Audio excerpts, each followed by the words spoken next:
Warp is an unstable And it and looked dangerous good. realm filled with ethereal horrors and demons that continually seek to break into our real material space. For every psyker who engages with the warp is potentially opening a gateway for the entities within. Because of this, psykers are strictly managed and monitored within the Imperium. Those who go as so-called unsanctioned psykers will either be detected, tracked down, and executed, or they will be collected for delivery to the Emperor's Golden Throne. We've got one more to clean up inside the lines, and basically their life energy. And then we'll be pretty good. Now, psykers are something we'll that probably call it a night worth after this. understanding in more detail, for they are another of the I got a little mini fan right here. features of the 40k verse. A little mini fan blowing air background at the miniatures so they dry when faster. They are in fact this foundational and I'm done painting. I of put the them over here stakes next at to the play fan. in the galaxy of M41. Yeah. So, although Warhammer 40,000 features many alien races, it remains primarily focused around humanity and the Imperium. And this is the lens by which most things are shown to us, which means there is often an element of narrative bias, and it is worth being aware of that many things are told from the perspective of the Imperium. Look like it needs so any, you might need fixing. to think slightly I feel like I already adjacent to fixed this that one. and consider, are they being truthful, or guys is mixed this just up. the Imperium's view?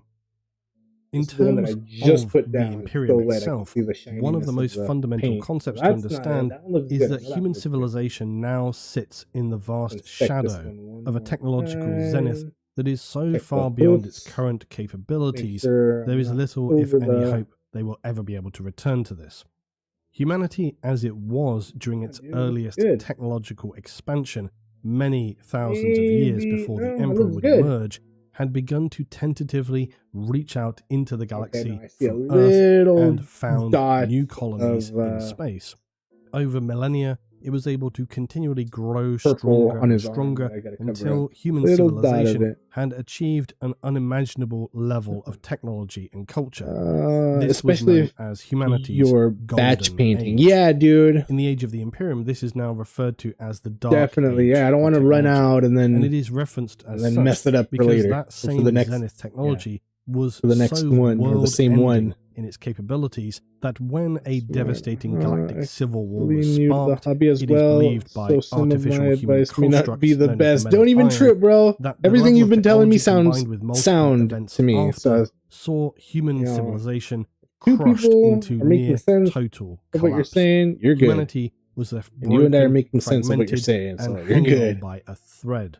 Many worlds I across the should have galaxy said it completely in the turned disclaimer in first. upon themselves Don't even in worry about it. devastating, complete civil So you're wars getting into the that hobby were a full yourself too, apocalypse huh? and left them all but dead worlds. Which which ones have you painted Others so far? tried to Painted any so isolate far, or are you themselves just like, and maintain some semblance of learning? order and able to survive.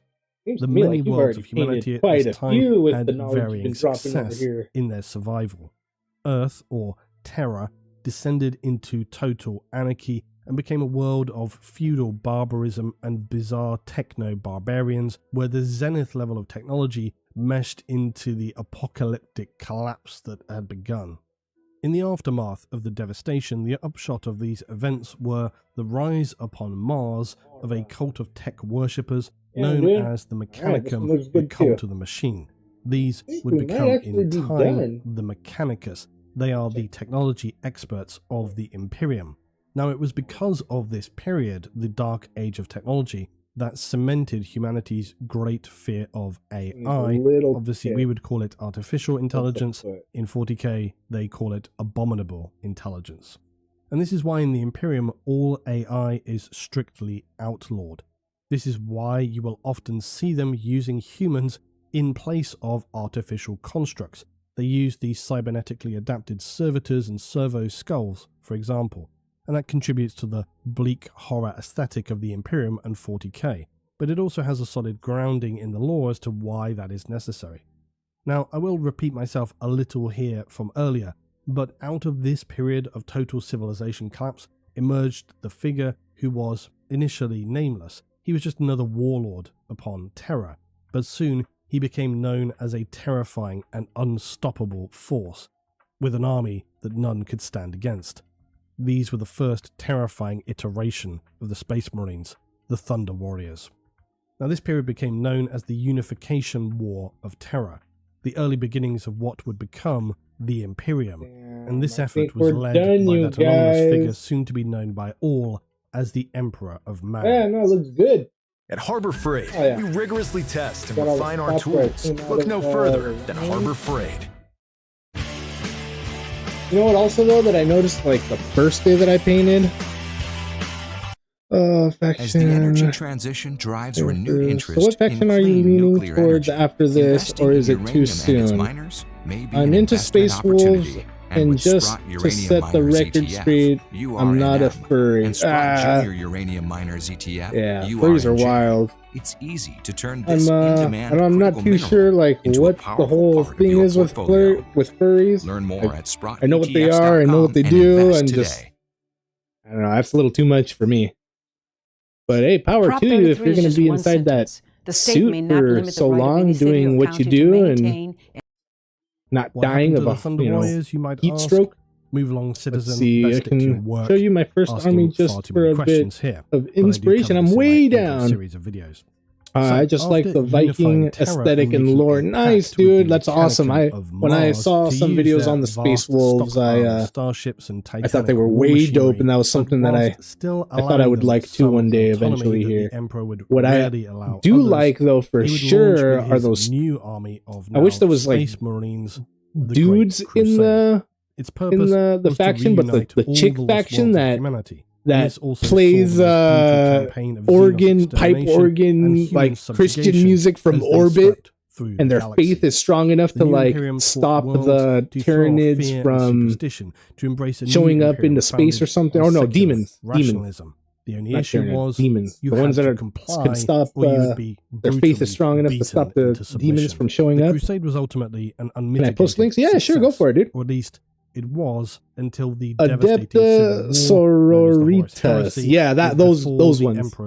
Are those? Yes, Battle Sisters. Are they also known as Sisters of what is it? Sisters of Silence, Sisters of Slaughter, Sisters of S something for the coming 10,000 years, which were for the most part those a period chicks. of Badasses, immense dude. stagnation and civilization decay. Because without the Emperor, humanity and the Imperium didn't really know what to do with I don't know itself. much about He had them, but when I started heard that they play course for the humanity, pipe but organ nobody music ever from really orbit knew and they what stop he was demons doing, from what his manifesting just with their longer-term faith goals were. alone, And so when I the was Emperor already was sold. I was entered like, upon the damn, Golden dude, Throne, that's it right humanity there. was left asking, Those, so and then now the Necrons. The Necrons aftermath are of the badass heresy, too, which dude. shattered The whole unity silver that had been and established. green What followed color was a schemes slow, and robot painful skeletons recovery, looks and it saw badass. the Imperium struggle to even Arcliff, maintain what's what up, dude? had Welcome. already been Thank you for achieved being in here. such Thanks a for watching. brief time Nope, during the Sisters Crusade. of Silence By are the different. contemporary Oh, period really? of So Sisters M41, of Silence the are Imperium was different already than the effectively suffocated Adeptus. So under its own okay. choking